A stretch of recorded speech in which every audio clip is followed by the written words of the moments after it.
Hi, welcome to Peaceful Slumbers.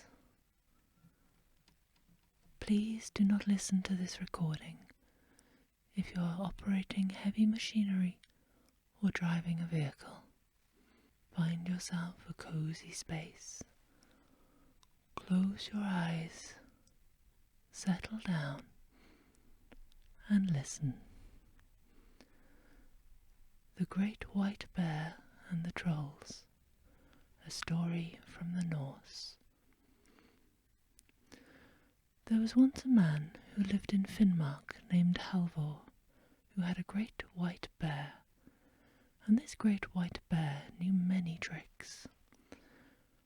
One day the man thought to himself, "This bear is very wonderful. I will take it as a present to the King of Denmark, and perhaps he will give me in return a whole bag of money." So he set out along the road to Denmark, leading the bear behind him. He journeyed on, and after a while he came to a deep, dark forest. There was no house in sight, and as it was almost night, Halvor began to be afraid he would have to sleep on the ground, with only the trees overhead for shelter. Presently, however, he heard the sound of a woodcutter's axe. He followed the sound, and soon he came to an opening in the forest. There, sure enough, was a man hard at work cutting down trees. And wherever there's a man, thought Halvor to himself, there must be a house for him to live in. "Good day," said Halvor. "Good day," answered the man, staring with all his eyes at the great white bear. "Will you give us shelter for the night, my bear and me?" asked Halvor. "And will you give us a bit of food too? I will pay you well if you will." "Gladly would I give both of you food and shelter," answered the man, "but tonight, of all nights in the year, no one may stop in my home except at the risk of his life." "How is that?" Halvor asked, and he was very much surprised. "Why, this is the way. This is the eve of St. John, and on every St. John's Eve all the trolls in the forest come to my house.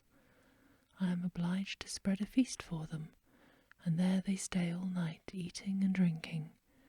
If they found anyone in the house at that time, they would surely tear him to pieces. Even I and my wife dare not stay. We are obliged to spend the night in the forest."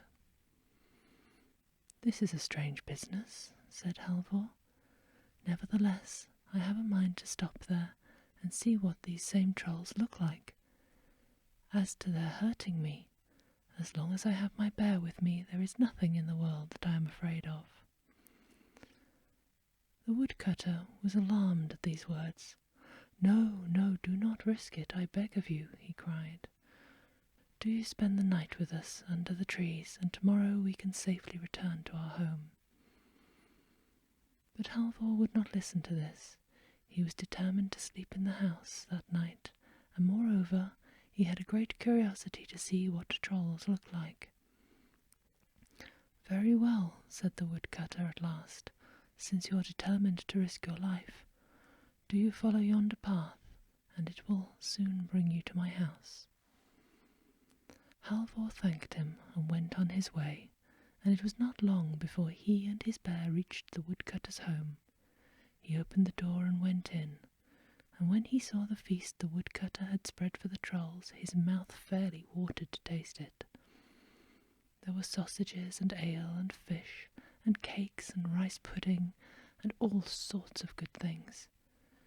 He tasted a bit here and there and gave his bear some, and then he sat down to wait for the coming of the trolls. As for the bear, he lay down beside his master and went to sleep. They had not been there long when a great noise arose in the forest outside. It was the sound of moaning and groaning and whistling and shrieking. So loud and terrible it grew that Halvor was frightened in spite of himself. The cold crept up and down his back, and the hair rose on his head. The sound came nearer and nearer, and by the time it reached the door, Halvor was so frightened that he could bear it no longer. he jumped up and ran to the stove. Quickly he opened the oven door and hid himself inside, pulling the door behind him. The great white bear paid no attention, however, but only snored in his sleep. Scarcely was Halvor inside the oven when the door of the house was burst open, and all of the trolls of the forest came pouring into the room. There were big trolls and little trolls, fat trolls and thin. Some had long tails, and some had short tails, and some had no tails at all. Some had 2 eyes, and some had 3, and some had only one set in the middle of the forehead. One there was, and the others called him Long-Nose, who had a nose as long and thin as a poker. The trolls banged the door behind them, and then they gathered round the table where the feast was spread. "What is this?" cried the biggest troll in a terrible voice, and Halvor's heart trembled within him. "Someone has been here before us, the food has been tasted, and the ale has been spilled."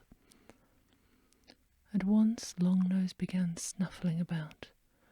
"Whoever has been here is here still," he cried. "Let us find him and tear him to pieces." "Here is his pussy-cat, anyway," cried the smallest troll of all, pointing to the white bear.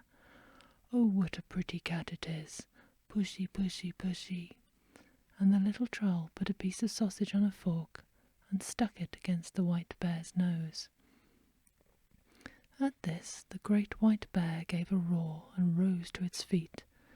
It gave the troll a blow with its paw that sent him spinning across the room. He of the long nose had it almost broken off, and the big troll's ears rang with the box he got.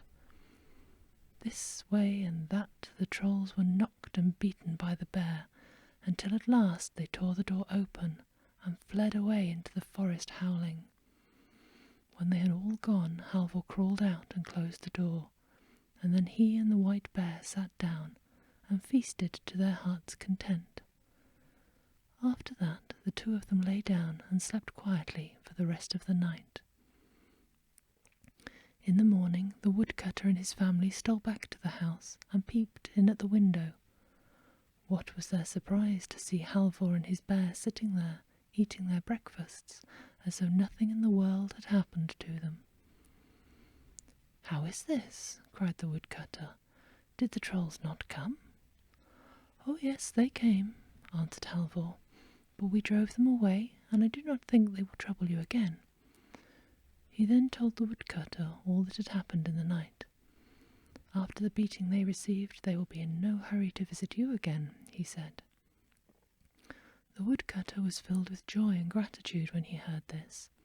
He and his wife entreated Halvor to stay there with them in the forest to make his home with them, but this he refused to do. He was on his way to Denmark to sell his bear to the king, and to Denmark he would go. So off he set after saying goodbye, and the wishes of the woodcutter and his wife went with him. Now the very next year, on St. John's Eve, the woodcutter was out in the forest cutting wood, when the great ugly troll stuck his head out of a tree near by. "Woodcutter, woodcutter," he cried. "Well," said the woodcutter, "what is it?" "Tell me, have you that great white cat with you still?"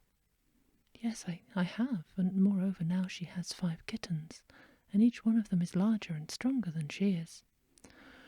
"Is that so?" cried the troll in a great fright. "Then goodbye, woodcutter, for we will never come to your house again." Then he drew in his head, and the tree closed together, and that was the last the woodcutter heard or saw of the trolls. After that he and his family lived undisturbed and unafraid. As for Halvor, he had already reached Denmark, and the king had been so pleased with the bear that he paid a whole bag of money for it, just as Halvor had hoped, and with that bag of money Halvor set up trade so successfully that he became one of the richest men in Denmark. Peaceful slumbers. Sleep sweet.